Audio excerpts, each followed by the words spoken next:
नमस्ते। आज म आएको छु तपाईहरुको माझमा एकदमै सिम्पलसँग फ्राइड राइस बनाउनको लागि।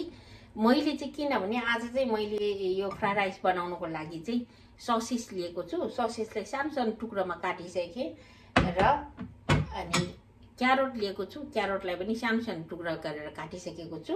म चाहिँ आज लसुन हाल्दिन र मैले प्याज मात्रै काटेर राखेको छु र प्याज अनि यो चाहिँ रातो खोर्सानी र प्याजले काटेर राखेको छु। एकदम सिम्पलसँग एकदमै झटपट हुने गरेर लसुन नहालिकन बनाउने छु, किनभने ग्रुपसँग खाँदाखेरि चाहिँ लसुनको गन्ध चाहिँ एकदमै धेरै आउँछ। त्यही कारण लसुनको बास्ना चाहिँ एकदमै कडा आउँछ। त्यही कारण चाहिँ मैले लसुन नहालिकन बनाउन आँटेको। यो चाहिँ एकदमै झटपट हुने र एकदमै सजिलो बनाउनु तरिका, सजिलोसँग बनाउने र झटपट बनाउने तरिका। जुनै मासु युज गरे पनि हुन्छ। मैले चाहिँ आज ससेजलाई टुक्रा टुक्रा गरेर काटेर चाहिँ बनाएको छु। यो पनि एकदमै मिठो हुन्छ, बनाउनु पनि सजिलो, धेरै पाक्नु पर्दैन र चिकन फ्राइड राइस पनि हुन्छ, बिफ फ्राइड राइस, बक fried rice, pork fried rice, जे पनि, एग फ्राइड राइस जे पनि हुन्छ। र मैले चाहिँ आज ससेजसँग बनाउँदैछु र अब हेर्नुहोस् यो ससेजसँग बनाउँदाखेरि कसरी बनाउनु पर्दो रहेछ। बनाउने तरिका त एउटै हो, तर पनि मैले सजिलोसँग बनाउनुको लागि चाहिँ मैले आज ससेजको फ्राइड राइस बनाउँदैछु। र मैले चाहिँ बासमती राइस चाहिँ बसाइसकेको छु, पाकिसकेको छ। अब चाहिँ म बनाउन सुरु गर्छु है त। भोलि मन्डेमा चाहिँ मैले प्याक लन्च चाहिँ यो फ्राइड राइस लानुको लागि चाहिँ मैले बनाउन आँटेको हो। र तपाईहरुले जति सक्दो प्लास्टिकको डिब्बाहरू युज नगरेर, टिफिन बक्स चाहिँ प्लास्टिकको युज नगरेर चाहिँ सिसाको टिफिन बक्सहरू युज गर्नुभयो भने चाहिँ सबभन्दा राम्रो।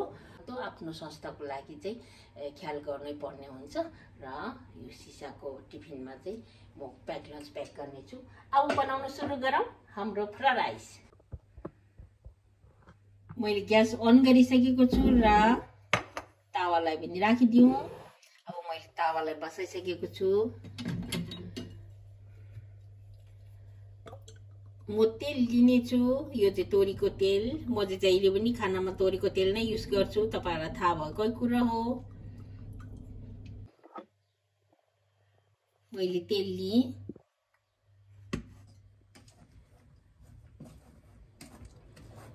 मैले राइस चाहिँ रेडी गरिसकेको छु।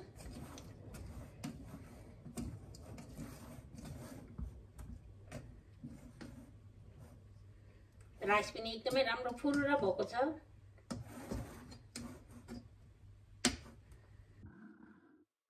फर्स्टमा चाहिँ हाम्रो प्याजलाई हालिदिउँ।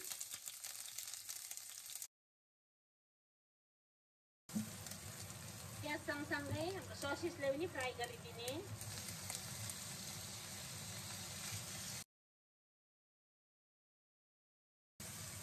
ससेज फ्राई गर्दै गर्दै गाजरलाई पनि हालिदिउँ। गाजरलाई पनि फ्राई गर्ने, गाजर पाक्नुपर्छ।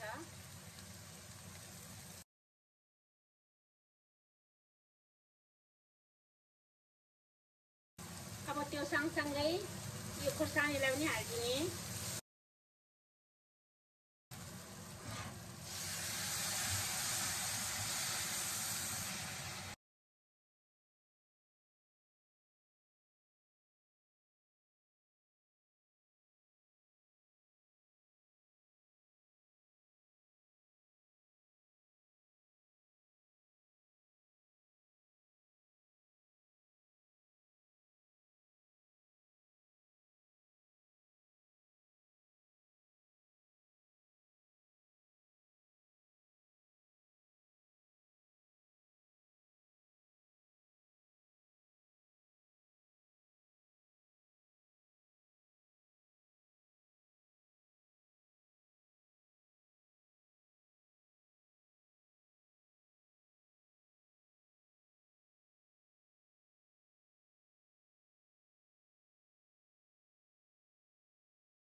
प्याजलाई काटेर ल्याएँ। मेरो यो गमलामा रोपेको थिएँ र मलाई यतिले पनि पुगिहाल्छ।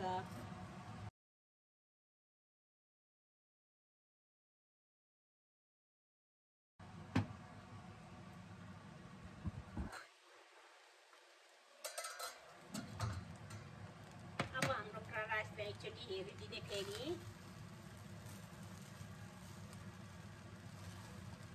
वाउ, हेर्नुहोस् त भएन छिटो छिटो।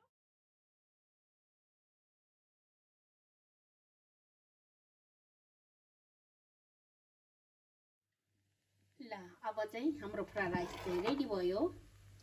अब म थोरै हरियो प्याजलाई माथिबाट गार्निस गरिदिन्छु। वाउ, हेर्नुहोस् त, हेर्दै खङखङ लाग्दो भयो।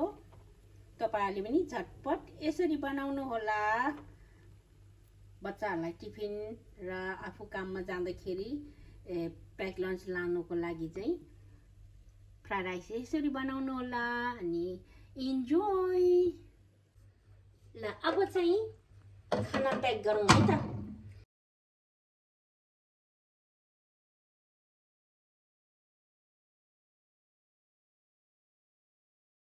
मेरो प्याक लन्च रेडी। हेर्नुहोस् त, हेर्दै खङखङ लाग्दो, सजिलो र एकदमै मिठो पनि हुन्छ। यो टमाटरको चटनी चाहिँ म आफैले बनाएको मोमोको अचार जस्तै गरेर बनाएको छु, तर मोमोको अचार होइन, यो खानासँग खानुको लागि हो। म यो चटनीलाई पनि साइडमा हाल्नेछु।